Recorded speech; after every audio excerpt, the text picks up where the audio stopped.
Hello and welcome to today's masterclass. We're in Learning Zone 2 today, looking at performance assessment preparation. In particular, we are looking at an introduction to designing your own training program. From the overview below me, you can see that we're going to look at what it is, we're going to know the key components and cover a few of those, and then what you can do after this session to then start designing your own training program. So the objectives is that you all should know what a training program is and how they can support your performance assessment proficiency. You should also have a brief understanding or a recapped understanding of the prior learning that you'll need before you throw yourself into designing a training program. And then at the end, like I said, you're going to know the next steps to take, the 7 processes to go through, which will allow you to build out your own training program that can serve you for the next year or two, from start all the way through to your performance assessment. So to start with, what is a training program? Well, a training program is a pre-planned calendar of training sessions that you've written, you've designed, that uses individualized methods. So it's focused to you, the performer. That promotes progress towards predetermined goals. So it's not just a series of good training sessions, they're training sessions with a goal in mind, with a purpose. And we've put a time frame on the whole thing to keep us accountable, to keep us progressing at constant intervals. It adds this whole measurable aspect from smart target setting to our training program. Now, before writing a training program, a coach or a performer needs to decide what the intended outcomes of the process will be. So, like I just said, there are goals in mind. Now, within this learning zone, chances are, and in this course, it's going to be the performance assessment. That's your long-term intended outcome, to get a high-quality performance outcome. But that's a long way into the future. That's a big target. So a training program, just looking at that second point there, it can help break those larger intended outcomes down into smaller, more manageable goals and targets. So then, for you, your successful performance assessment performance at the end of your course, that's your significant outcome. But what you need to do to get to that point, that's what your training program covers. So what you need to do on a daily basis, on a weekly basis, on a monthly basis, the short and medium term stepping stone goals that you can tick off on the process to getting from where you are at the moment, your current level of ability and skill, up to where you want to be for your performance assessment. And if you can complete this process over the next year, year and a half, 2 years, then by the time you get to your performance assessment, you're going to be far more proficient in your skill, technique, strategies, and you'll be able to achieve good and great marks, contributing to a large percentage of your overall qualification. So it's an important part. It's not a compulsory part of your performance assessment, but if you can implement it and actually follow through on it, it'll help you out massively in your assessment, therefore your overall LCPE qualification.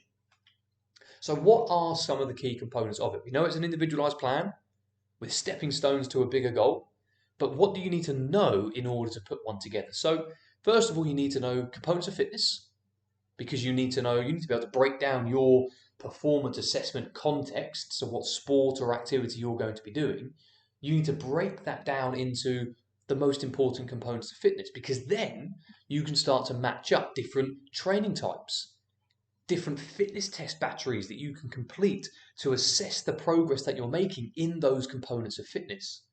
You'll need to know principles of training, because they're the rules that a training program follows. And if they don't follow those rules or those principles, then it's likely to be ineffective or not optimal.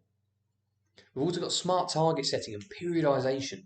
Now, periodization, there is a framework and a tutorial, and that's where those 7-step processes really come into play. And there's an activity for you to be doing after this masterclass, but I'll tell you about that at the end of this. Smart target setting, we've already touched on that a little bit. And lastly, diet and nutrition. Because it's one thing to train every day and commit to that. But if your nutrition and diet isn't on point most of the time, then your progress might be hindered. So what we're going to do is take a little bit of a sort of a brief look at each of those 7 components. Now, within the written theory, you'll cover these in far more detail, and each of them will have their own individual PowerPoint masterclass, video, everything, flashcards. But for today, we're just going to recap them. So, components of fitness. Well, skill execution in different sports require different components of fitness.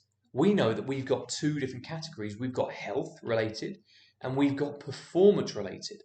And when we actually look at a movement action or a skill action in a sport, and we break it down into the capabilities of the body, we'll notice that different pairings or different groups of components of fitness are the most important for certain skill actions. So, for example, a marathon runner is going to require very different components of fitness to a sprinter or a rugby player, for example. So, before you set about programming your training sessions, you need to take a look at your sport and, in particular, your current level of performance and where your weaknesses are. And then from that, extract what components of fitness are most important and the most effective, so that if you spend time on developing those, you'll see the biggest differences in your sporting competence. So just to recap the health-related components of fitness, we've got muscular endurance, muscular strength, flexibility, aerobic endurance, and body composition. A nice memory tool there is if you've ever had a fab ice lolly, think tasty, fab. Okay? Performance related, we can look at agility, coordination, balance, power, reaction time, and speed. A nice little hack or a nice little memory tool for that is think of power crabs. Okay, so if you spell out PCRABS, power crabs. That's quite a nice way to remember that little mnemonic or acronym there for you as well. So, to recap components of fitness, we know that we need a predetermined goal in mind when designing a training program. Well, in order to break that larger goal down, that larger sporting context down, we can look at the specific components of fitness that have the most impact on the skills required for that sport. We can then take those few components of fitness and design sessions focused solely on them. We're not wasting time developing components of fitness that don't really serve our sporting performance. Next up, smart target setting. So following a self-analysis of your current strengths and weaknesses, you need to be able to identify the most significant improvements that you want to make. So it's almost like that FIFA profiling, where you've got that almost pentagon or hexagon shape, where you've got your 6 different key attributes from that sport. Which ones are your strongest? Which ones are your weakest? Well, you want to try and build out your weakest parts. Well, smart target setting can help, because when you've set these performance goals, they should require at least 12 months to try and hit, but they're linked to the assessment criteria. So you've now matched up your weaker areas, you've matched that up with the LCPE specification. So you know if you make improvements in your weaker areas, you're going to get better according to the assessment criteria. And then using the smart target strategy, you'll be able to increase the likelihood of you actually hitting those goals and actually making gains, progressing in your areas of weakness, and improving your overall sporting competence. So what are smart targets? Well, they are specific. So when you set a performance goal, you need to get specific on the component of fitness. You need to get specific on the sporting context. Distances. If we're making them measurable, can we quantify our goal so that we know how many or how quickly or how heavy we need to move something or do something which will quantify success.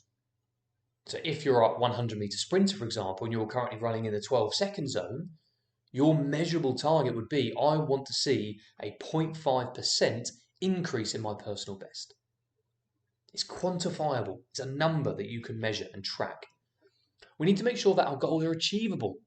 So yes, we want to get into the best condition, let's say, for our performance assessment, but we can't start setting lofty goals of, well, I want to, represent Ireland for the Olympics, or suddenly move into the county squad, or play at a regional level if you've never played the sport before. So we need to set achievable targets. We look at the rate of progress and your current level that you're at, and we just sort of extrapolate that 12 months, 18 months, 24 months. Look at the progress you've currently made from point A to point B. Therefore, point C is reasonable. We don't go point A, point B, point C. That's not likely. Okay, so we need to make things achievable. Are our goals relevant? Are they relevant to getting better at our sport, which we're going to be performing in the performance assessment? That goes back to that component of fitness slide from before. Have we picked out relevant components of fitness? Are we using training types that are relevant for developing the skills, the fundamentals, which you can actually use in your sporting context? And then time bound. On that very first slide where we said what a training program is, was an individualized calendar of training sessions. Calendars run off weeks, months, years. And by setting time goals, you're a little bit more accountable. You're more likely to stick to them. You won't just put things off for tomorrow because you can see deadlines looming. So next key component to sort of refresh yourself with before diving into training program are the principles of training, the rules which training should follow. Obviously they're unwritten. It's not like a law. It's not if they don't follow the principle, it's not that the training program gets thrown out. It just might be less effective, less optimal. Principles, they help promote this healthy progress. They're there to make sure motivation stays high. They're there to make sure that you remain challenged during your training program. Now, if you plan a series of sessions and your body adapts, well, obviously it's going to find all of the training sessions that you did at the start a little bit easier. And if your body finds training easy, then it's not going to be stressed, it's not going to be broken down, it's not going to repair and get stronger. So we need to incorporate these principles of variation, challenge, overload, adaptation. And we've got these acronyms, SPORT, RAID, and FIT, to help you remember them. So first of all, we'll look at the SPORT: specificity, progressive overload, reversibility, tedium, rest, recovery. Are our training sessions specific to our sporting context, specific to our areas for improvement? Have I incorporated, or have you incorporated, gradual increases in intensity, weight, speed, distances, times? Reversibility. Don't factor in too much time off. Don't drop the intensity and rest periods for too long, otherwise your body will adapt to that lower intensity stress. Tedium. Are things fun or are they boring? You want to keep things interesting. Rest and recovery. It's very important to build in periods of time to recover from high intensity work. Overtraining linked with rest and recovery. We don't want to rest for too long, but we don't want to train for too many days on the trot. Because if we don't build in recovery periods and we don't allow our body the time to get stronger, to get better, and we're still progressively overloading ourselves, well, things are going to get harder, and each time it gets harder, we knock our body down. Then we make it harder still, we knock our body even further down. And we actually see a decrease in performance because our body hasn't got the time to rebound to get better. Adaptation, that idea of getting better over time. We incorporate new stimulus, new challenge, and our body responds. Individual needs. You are your own individual. You've got your own separate challenges, your own separate barriers, time commitments. I use this phrase all the time. Make this real. Don't just plan it for the sake of planning it. Get realistic.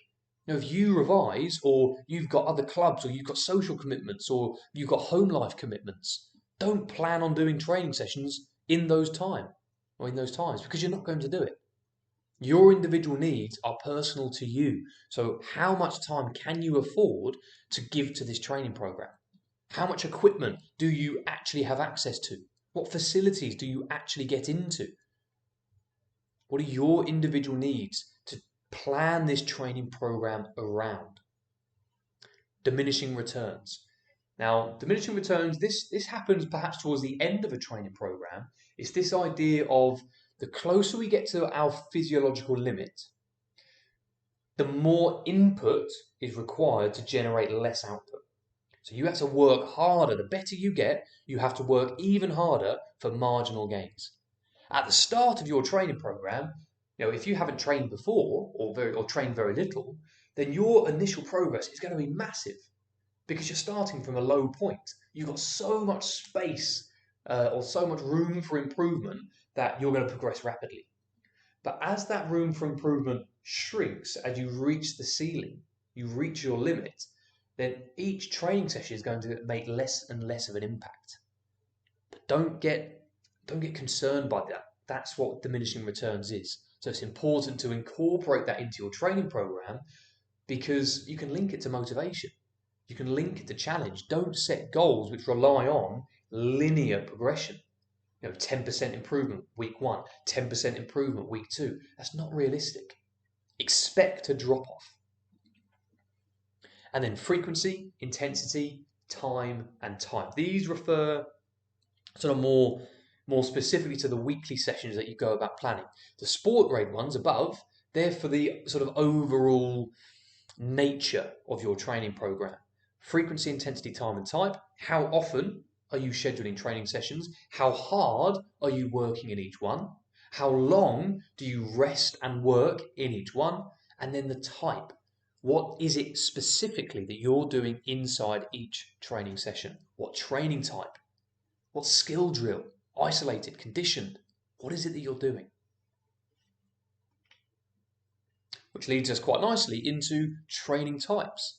So once you've identified the skills that you need to develop and the components of fitness that they rely on, you can start to include the types of training that you know are best suited to developing the components of fitness, best suited to developing the skills that are best suited to your sporting context. So they're all linked. We've got this thread running through them. So most training types, they can develop multiple components of fitness, but it's up to you to tweak them and to mold them to suit your needs so that you can work on your own areas of weakness. You also need to consider how principles of training can be applied to those training methods. So circuit training, for example, that runs off slightly different principles to fartlek training, for example, where circuit training is very structured and rigid in its time on, time off, and its intensities, whereas fartlek training is a little bit more fluid. Both of them, are beneficial and they serve different purposes. So you need to be aware of how principles of training refer to and can be applied in different training types. Your types: circuit, continuous, fartlek, interval, HIIT, flexibility, and weight training.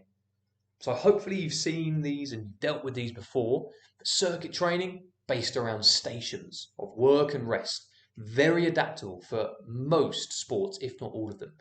Continuous, 20 to 30 minutes, constant pace, constant intensity, just get going. Develop that aerobic endurance, that muscular endurance. Fartlek, very similar to continuous, but this time we allow for variation in terrain, intensity, speeds, etc. So we don't just stick at one level, there's a little bit of fluctuation as we go. Interval, this is where we plan periods of high intensity and low intensity work. Now this could be sprint rest.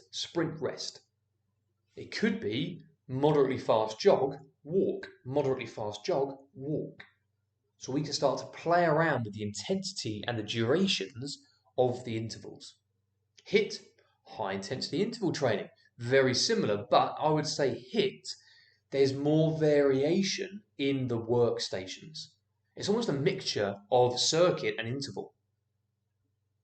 Flexibility. Obviously, we're trying to increase the range of motion at our joints, and within that, we've got a couple of different types: static, dynamic, ballistic, PNF. All different ways that we can incorporate flexibility training sessions. It's not just something that we have to do in a warm-up and a cool-down. We can plan a whole training session around flexibility if you think that is one of the most important components for your sporting success. So are you doing gymnastics or dance? Or swimming perhaps, or diving, trampolining?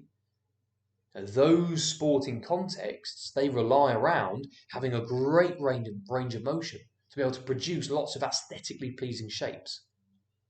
And then weight training or resistance training, if we want strength, power, balance, or dynamic balance especially. And again, with weight training, we've got free weight training, body weight training, unilateral, bilateral, lots of different types. So they're your types of training. Each of them have pros and cons, which there is a full lesson on all of those within the portal, within Learning Zone 3. So definitely check those out almost ahead of schedule as you are doing your training program. Fitness testing. So a huge component of effective training program is to be able to track progress. Linking it to SMART targets, is it measurable? Is it achievable? Can we actually see if we are getting towards or closer towards achieving our goals? Well, a fitness test battery is something that we can do. And once we've identified the components of fitness that we need and that we're going to be trying to improve, well, we can design fitness tests that can gauge the current level of their quality.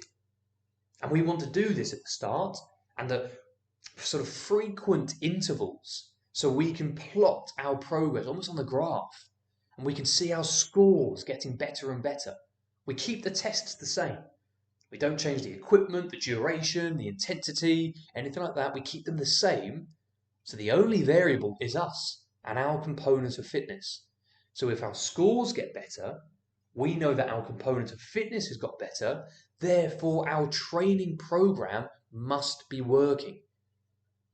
In essence, fitness testing is a way to give us feedback on whether or not our training program is working or not.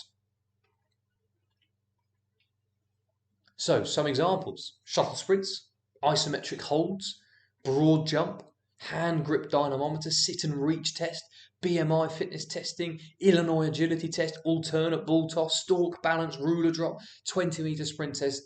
Again, there is a lesson unpacking each of these in far more detail with the how-to guides and the pros and the cons and which components of fitness they are there to test. But we won't go into too much detail on them now. But to have an understanding of fitness test batteries is important because you know to include them in your training program. Periodisation. Now, this might be a phrase that you haven't come across before. If you've already covered, fantastic. But what I'm going to talk about here for a moment is sort of a more detailed approach to breaking down this long-term goal. Because you've got this overarching aim of get a good performance assessment grade. But that's not very specific. That's not telling us week by week how we actually work towards that. So following an analysis, we can actually break down the 3 or 4 main goals which we would need to improve on to reach that overall goal of a successful performance assessment. And then we take each one of those separate goals and we then break those down into even smaller components. So if one of my big performance goals, let's say I was preparing for basketball, I wanted to improve my open play shooting. So not the layup, not the 3-point, not the free throw, not my dribbling, not my tackling, open play shooting, the jump shot, let's say. Well, that's got multiple parts to it. That's got decision making, that's got jump height, that's got release angle, that's got accuracy, that's got balance. That's got almost the dribble and the steps in the lead up to it to then create the space, if you're stepping back, to then have a successful shot. So I can now break that one goal, better jump shots in open play, I can break that down into its individual components and then allocate time in the year to developing each specific component. And we've got a phrase for these. We've got macro cycles, mesocycles, microcycles. Macro is this big picture, mesocycle, medium term, and microcycle, week by week, and session by session. We're working away, chipping away at our training sessions to hit small goals. And if we accumulate enough small goals, we might meet our mesocycle target. And if we meet all of our medium term goals, the 3 or 4 things that we want to improve, then we're more likely to hit our overarching aim of the macro cycle target, a successful performance assessment. So each training session that you write should have some linkage to a short-term goal, which will have some linkage to a medium-term goal, which will have linkage to the overall macro goal.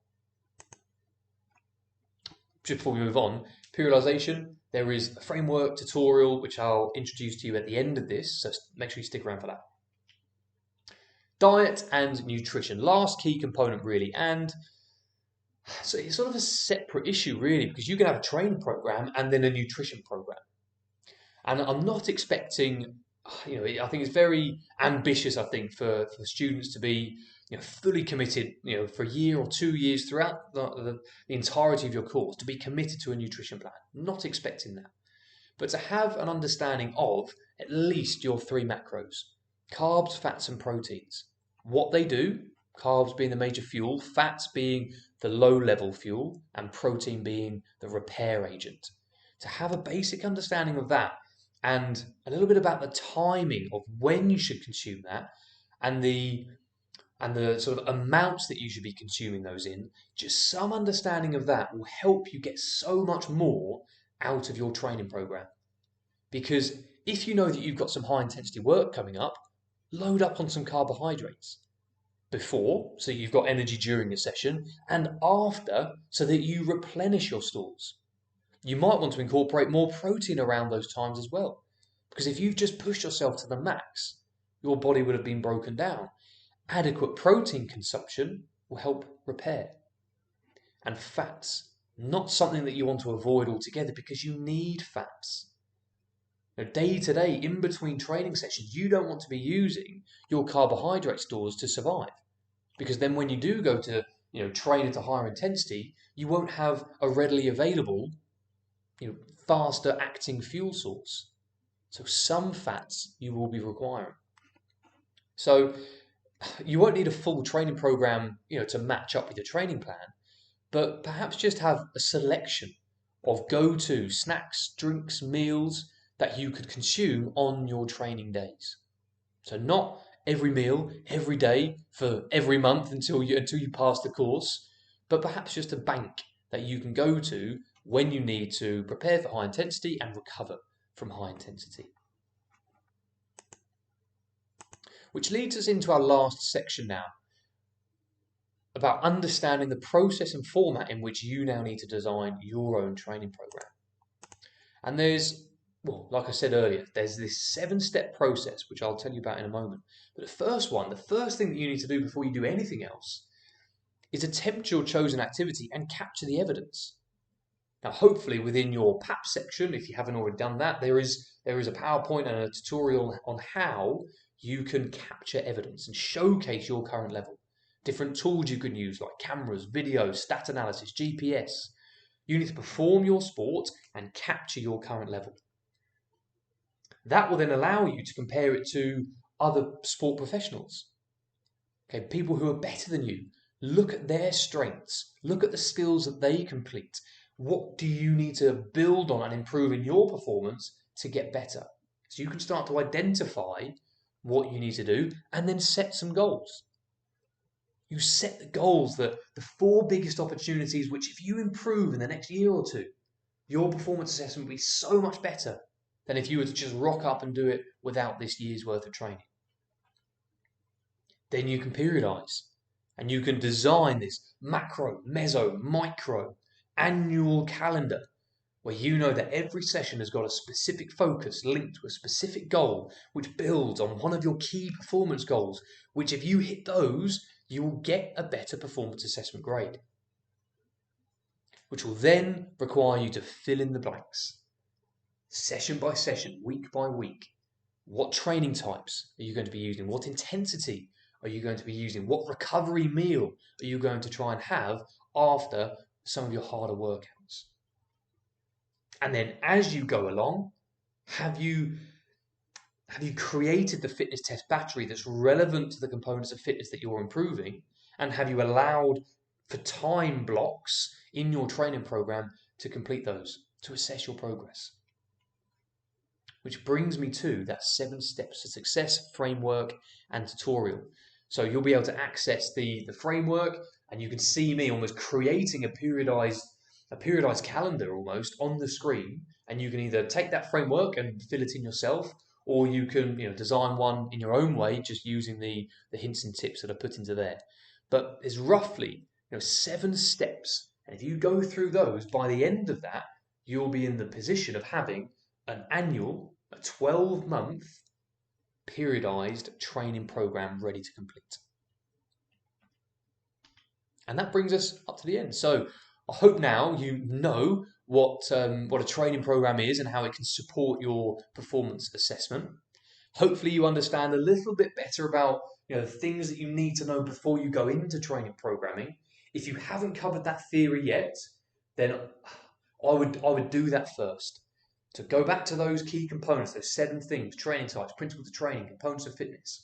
Go into the specialist lesson for those, revise, learn, and get to grips with that content, so then you can design your training program from an educated starting point. Don't try and make it up as you go along. And hopefully you now know the next steps to take. Perform the skill, analyze your performance, set some goals, identify how you're going to break those goals down using periodization, how you're going to test your fitness to assess your progress.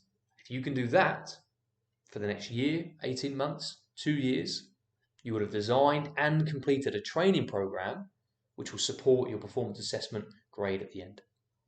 So I hope that was helpful. Obviously, this is from Learning Zone 2. There's plenty more of resources within Learning Zone 2 and elsewhere, obviously Learning Zone 1 and Learning Zone 3, which will help support you in designing your training program.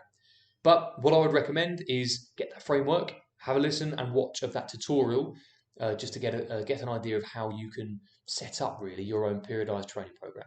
But I hope that helped, and I look forward to seeing you again in the next masterclass. See you later.